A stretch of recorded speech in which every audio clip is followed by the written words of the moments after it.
Kai aku kāti taramea, kai aku hinu rautangi, te tōreno mai nei I runga I ngā hau e whā, nau mai, raro mai ki runga ki ngā papāringa o te ao me Moana. What's that saying? Don't mix politics and sport? Yeah, nah, we got a bit of both tonight. Later, a teenage golfing sensation, but first up, 3 aspiring political candidates, all Māori, all mums, contesting 3 different seats for 3 different parties in what may be a cliffhanger of an election. All 3 parties have had their dramas, ups and downs. I started by asking our guests, why Parliament? Well, it's a very brave thing that the 3 of you are considering, and you know, it involves thinking about where can I be best serving my people on the outside or the inside. Tania, why? Now is just the time for me. I've tried to avoid this pathway for my entire life, but I always knew that I would eventually end up here. And I'm tired of my nannies and aunties bailing me up in the corner after every hui and saying, when are you going to do this? So it's just the time. Oh, there you go. Kieran? Stood for Mayor of Auckland last year, got around 80,000 votes. I know that probably about 15,000 of them would have been Māori, I hope. So look, this is a natural progression which we should see for a lot of our Māori whānau that are in local government to look at heading towards central government. So I put my name up for selection and got selected. Good on you, ka pai. What about you, Hayley? I'm used to standing outside of Parliament and throwing stones at, you know, the decisions that they've been making for us and for our mokowhana. So I thought instead of throwing stones at that house and from outside, why not put my hand up to be inside and be a strong voice for our people, for ikaro rāwhiti from the inside of the house.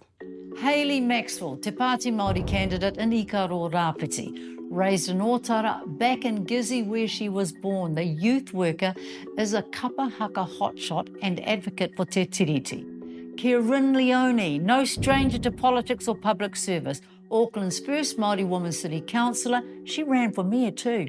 Now determined to snatch Tāmaki Makaurau back from Te Pāti Māori. Lawyer Tania Waikato, staunch supporter of environmental issues and constitutional rights, represented Te Pāti Māori in front of the Parliamentary Privileges Committee and is the Greens candidate in Waiariki. I know you've experienced trolls. How do you handle that kind of toxicity? I've been a litigator for over 20 years and, you know, you can't really be a shrinking violet and have a thin skin if you're in that conflict-laden profession. So, yes, there has been some ugly, nasty things that have happened along my particular journey, but it's just part of the nature of this game. I understand that at this moment in time, we are facing one of the most critical elections of our lifetimes, not just for us, but for our tamariki and for our mokopuna. So if I don't stand up and take those hits on their behalf, who's going to do it? Ka pai. Hayley, how do your children, what's their advice to their mum? I mean, how did you deal with that? Well, they're used to me being in spaces like this. As I said, I've been political most of my life. My markings on my face is political. That's 20 years of carrying kaupapa, you know, and being the embodiment of my tipuna's dreams for us, I suppose. So they're used to it. And their advice for me is just keep going, Mum. Kieran, what have you learnt from your campaigns? You've been involved in a number of campaigns in different spaces. So how do you keep your wairua and your hauora happening and chugging along? Oh, lots and lots of walking. I thought you were going to say wine there for a minute. And lots of wine as well. And a lot of whānau support. You know, my friends in whānau play a huge role in the political career that I've had over the last 7 years. I mean, my twins were only 2 years old when I first stood in local government, and now they're 9. How has being Māori, Tania, shaped your decision to stand? Well, ki toku nei whakaaro, ko tērā te tuapapa o tōku haerenga ni. The part of being Māori that I think all of us as wahine Māori feel is that obligation not just to our tamariki and mokopuna, but back to our tipuna. It goes both ways because this is our reanga, this is our watch, and I'm not going to be part of the generation that allows te tiriti to fall.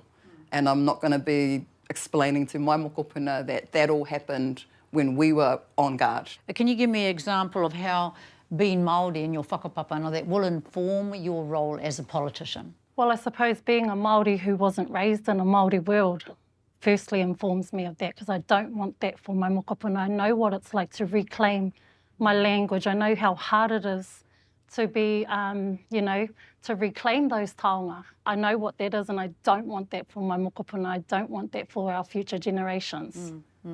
So that's how it informs me. When you know that you're the first wahine Māori to actually be elected as a ward councillor for the super city, you know that all of your tupuna are behind you. I mean, we knew that that was going to be a really difficult race to win, but being Māori and having the support of my whānau, hapu and members of my iwi to say, regardless of how that works out, we have to show and we have to normalise that Māori can go for all of those top roles, whether it's local government or central government. We have had a couple of Māori Prime Ministers acting in this government. So, Acting up. So I mean, the converse is that people say there's more Māori than ever in Parliament. What's your answer to that? My answer to that is there might be more Māori in Parliament by whakapapa, but do they actually acknowledge it and work for their people? That's the question that I have. And one of the things that's really pissing me off about this line of, oh, we have so many Māori in there, we don't need the Māori seats anymore, blah, blah, blah. Well, that would be all well and good if every single Māori in Parliament was working for our people, and they are not. And I'm not afraid to say that.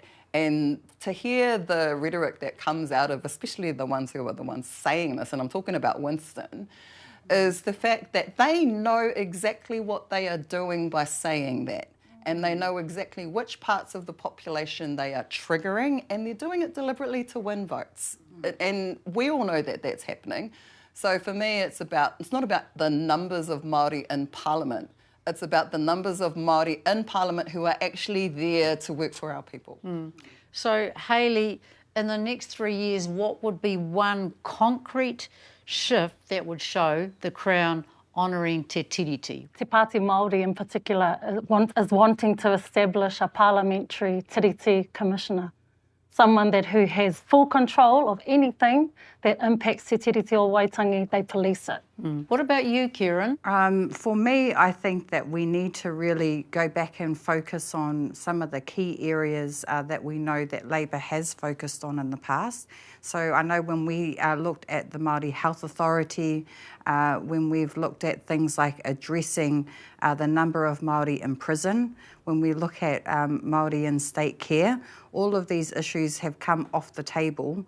And we know that there's huge settlements that still need to be completed across Aotearoa, Ngāpuhi being probably one of the most predominant out of all of them. So what's the one specific policy or issue or change that you'd be advocating? Well, the one specific that I will be pushing for would definitely be to address the cost of living for Māori. But for Te Tiriti o Waitangi is to push back on all of the treaty principles issues that have come up in this last election. Okay, Tanya, what would be your one specific that you would be pushing for that would demonstrate that the Crown is actually moving towards honouring the treaty? Constitutional transformation, and it's been my bottom line forever. And for me, you can work around the edges, you can tinker here and there, but until we actually tackle the foundation of what this country was made for and how it was made, and we put that in a place where it cannot be changed, regardless of which government comes in and goes, and we've seen that with this particular government, we need te tiriti at the foundation of our constitutional framework. And until we get there, nothing else will work. More from our politicos after the break.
Well, Tania's talking about constitutional transformation, but how do you activate that? How do you get that to happen? Yeah, that's a big one. But I think it starts in the home first, and it's making sure that we teach our kids what that is, and it spreads like a virus, like COVID, and that we're not just being inside spaces or for take, but we're living and breathing it all the time as Māori, for Māori, by Māori. How would you move that into the space that is Parliament? I think we've seen that in the last 3 years when we've been an unapologetic voice within that house. You know, we've been making little chip-aways at the system, like just with even the removal of we're having to wear a tie in the whare. You know, that's just little changes that we're making in a system that doesn't reflect us at all. Do we need to do more than that, Kieran? Oh, look, there's so much that we need to do, Moana, but, you know, unless we get that change of government, it's really not going to happen. So the focus that I think we need to be looking at for this election in particular is to get our whānau out to vote, get them registered. So that's a huge job for us as candidates for this election, for all Māori candidates, actually. Labor might be seen as a bit bland, a bit beige. Well, hopefully that's why they've selected me. You know, as a strong... Bit more brown than beige. I'm not talking about the colour, I'm talking about the policies. Oh, the policies we know will be coming out as we go along the campaign, but we know that we definitely have to have strong policies that are focused on our rangatahi, that are focused on making really big change for our people. So we want to do all of those things, but obviously that rangatahi vote is huge, it's significant. Trying to look at opportunities for them, because we know a lot of our rangatahi are just going to leave and go to Australia if we don't provide some vision or some real clear opportunities for mahi and things like that going forward. Pretend I'm 18. How are you going to excite me to vote? Well, exciting an 18-year-old to vote right now. Yeah, I mean, look, you're saying we're at hammer time. Now, Tania, some people will say the Greens, okay, I like some of their policies, but they're just all over the place. I really do believe that the policy base they already have is fantastic. And yes, it's environmental focused, but it's also focused on tangata and tiriti. And for me, it was the foundational place that te tiriti has within the entire party framework that was the seller for me. Because for me, I can translate that to our people. Green Party is framed as radical in some circles. Yeah. Is it? I do think we are, in terms of if you think that having a good environment, respecting te tiriti and looking after people is radical. And some people do find that radical. Hayley, Te Pāti Māori has been copping a lot of flack for its internal dramas, and perhaps maybe the word I've heard is kind of like performative. What would you do to change your party from within? Well, everything they've done is what's inspired me to be in this position in the first place. You know, they call it theatrics. I call it engagement. They've engaged our people into things like te tiriti, things we weren't raised in school learning about. So now we've got a whole movement of Māori and tangata tiriti and tangata Moana who know about te tiriti o Waitangi thanks to Te Pāti Māori and their so-called theatrics. Do you reckon Te Pāti Māori is kind of settled down now? Absolutely, if whatever that looks like. Okay. If your hapu or iwi or community were pushing for something different from what your party is pushing, who would you be accountable to? Well, you'd hope that I'd be able to sit down at the table with people from Labour and my iwi and try and come to some resolution, because I'm a big fan of negotiating, and I always give the example of even under Wayne Brown as the Mayor of Auckland, I was able to get additional funds for our Māori Outcomes portfolio when he was pushing back on everything else. My answer is always that I really don't think there's a situation where that would happen, and that's because I know where my people sit and where particularly my hapu sit, which is always to back me 100%. And if there was a take or an issue that was so important to my hapu and my iwi, the Greens would be on board with that. Labour and Te Pāti Māori, probably the Greens too, they've had people that have walked. you know, on principle. So have you figured out your bottom line? Not yet, I haven't. It's a good one. Well, because, you know, the kaupapa and the issues that our people are facing daily on the ground are bigger than my issues, you know, personal issues. But those issues that those people are facing on the ground might be the ones that you want to advocate for, you know? Absolutely. And so I know my party will back whatever kaupapa it is that we're wanting to push and stand for, because we're a people party at the end of the day. So Kieran, how about you? Have you figured out what might make you walk? Yeah, of course, I've thought about that. I haven't actually thought about a specific scenario to date, because all of the things that I have believed in terms of the Labour Party, we're actually on the same trajectory. So do you think you three have got more in common than different? I definitely do. Yeah. I definitely do. And that's just a product of us all being wahine Māori that have, you know, worked our way into this space. And, you know, that comes with a lot of challenges. Well, besides the obvious that you're three wahine Māori, all stunning with lovely straight hair, what else have you got in common? Well, definitely that, you know, and I have worked with Tanya and helped to push kaupapa like Te Tiriti and writing, you know, against the Treaty Principles Bill. So I already know that we align in regards to that. The three of us are all mums. We all want to have a better future for our tamariki, and the parties that we choose to stand for are the parties, but we have to be always focused on that long-term goal for our tamariki and for our mokopuna as well. Is there a key issue where all of these parties can come together and go, we're on the same page, let's go? One-term government. 100% one-term government, but for me, in the longer term, I want it to be te tiriti, and that's what I'm driving, and I've been driving it this whole time, because te tiriti is the one thing, and I'm going to be pulling my mates from Labour this way. Te Pāti Māori's already there, but I'm going to be pulling my mates from Labour along, so that eventually, when we get ourselves into a position to be able to do it, we have to do it. We can't miss the opportunity again. Labour had the opportunity to do it, and if that had been taken at the time, we wouldn't be in this mess now. We need all of us in these different spaces. We need to be in these different parties, pushing them in the same direction in our own different ways. Can you be unapologetically Māori and not be into Pāti Māori? Definitely, you can be. If you are in another party representing Green or Labour, you can still be unapologetically Māori if you choose to. I'm definitely unapologetically Māori. I've been fighting for Māori for a very long time, not only here in Aotearoa, but when I lived in the UK for 10 years. So wherever we live around the world, and whatever party we're aligned to, we are unapologetically Māori, and we will continue to be. 100%. And at the end of the day, these are just different waka that we are on for this part of our journey, ne? But the Māori waka is the one that we're on for our lifetimes. Yep. 101, take one. Thank you. Okay, shall we see if we are singing from the same song sheet? Let's do it. Loud and proud.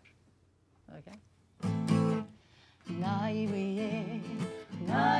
e, kia kotaira te moana nui a ki wā. Nā iwi e,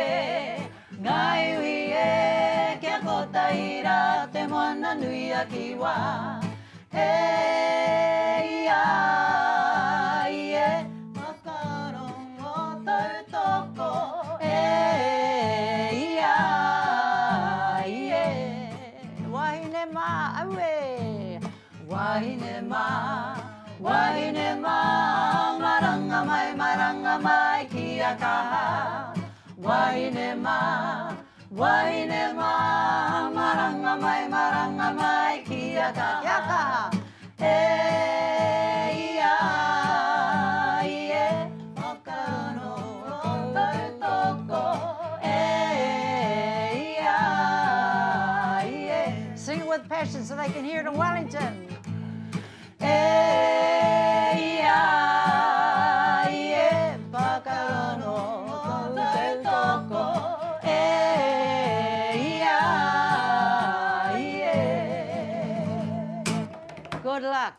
ora. Miharo, e rere ana ngā mihi ki a koutou, e ngā kanohi kitea, e ngā kanohi hou, e ngā kaitono o ngā rohe putanoa e tūnei hei māngai mō te iwi Māori. Up next, one young sporty wahine on a roll.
Kia ora. Hunter Edwards, the Rotorua teen making her name in senior golf, plays off a +3 handicap. Cracked a couple of off-course records too. As hukurangi Kimiora Jackson finds out, she's off to the States.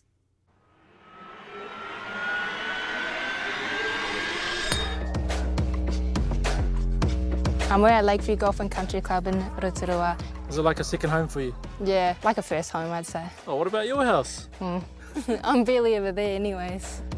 He kaha no tana tākoro ki te papa korowha I ngā haura katoa o te awatea, ko te kēmu te mea nui I tōna ao. I'd say this is my first home, for sure. Ā, kua tīmata kē a Hunter ki te whakaputa I tōna kanohi ki te ao korowha. I've got a few course records at the moment, so at Remuera, it's unofficial, but I shot 7 under, that's a record there, and then I just recently played at Tito for the first time, and I shot 4 under, which is, it's cool, it's a nice course. Another one, I'd say the New Zealand Māori Champs. I won it for the 3rd year this year, which is pretty cool. Ko tētahi wahanga nui, ko tōna pāpā, a Joshua, ko ia te kai whakaako. What are you going to hit? I'm hitting a 7. Are you going for the green though? No. So her previous coach was moving away from here, and he said, Josh, you're going to look after your girl now, blah, blah, blah. You can do this. So that transition, that first 6 months was pretty tough because it was dad talking to a daughter, not a coach talking to an athlete or a golfer. Yeah, but if you hit it left or right, it's still going to be closer down there and we're just a little chip on.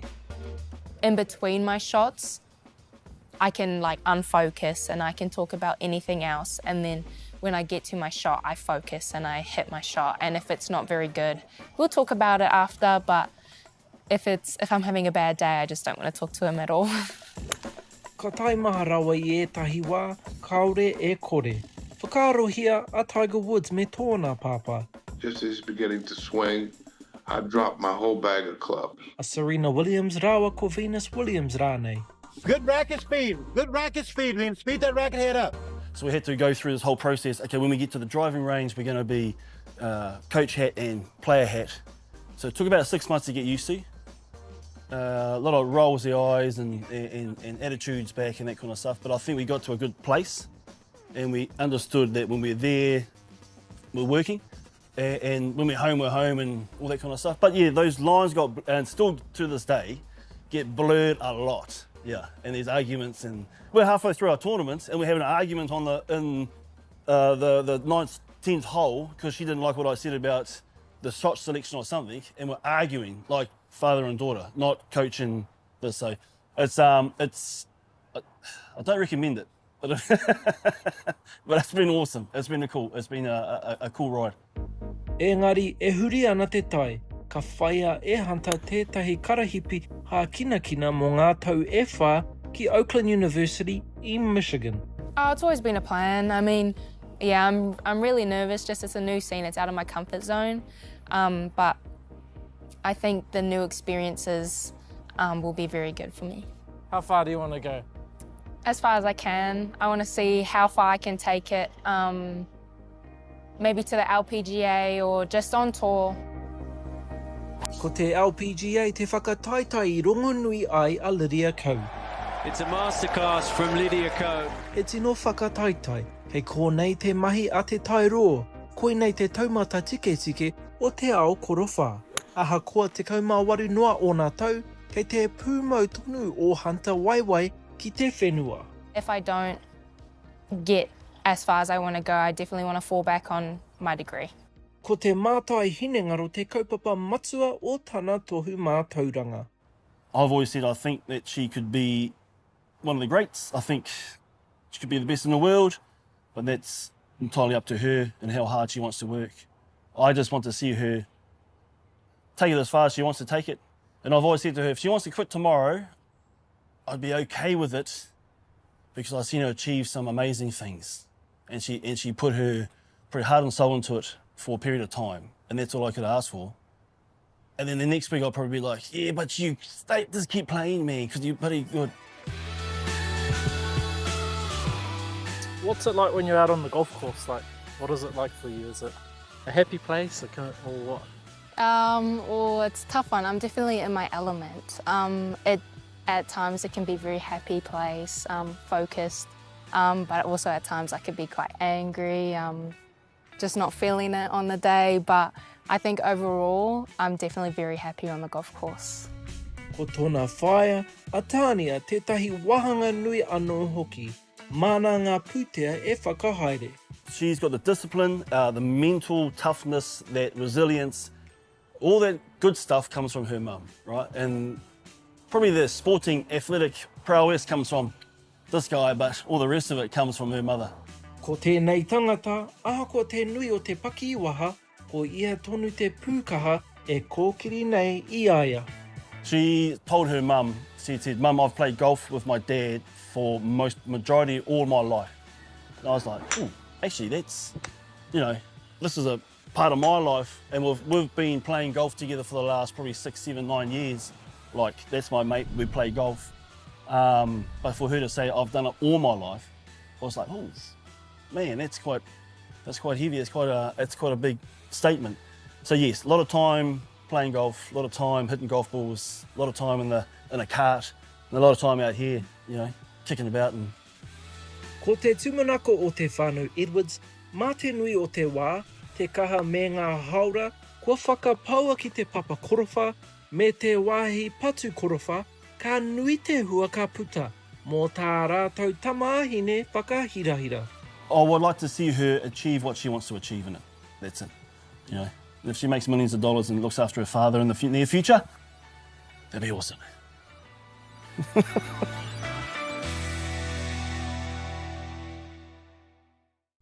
Going places. Big team effort too. So tonight was our introduction to the elections. Buckle up, there'll be more over the season, including from party leaders, or most of them. No guarantees about a one-on-one with the Prime Minister. He's not returning our calls. Yet. Poor Mariu.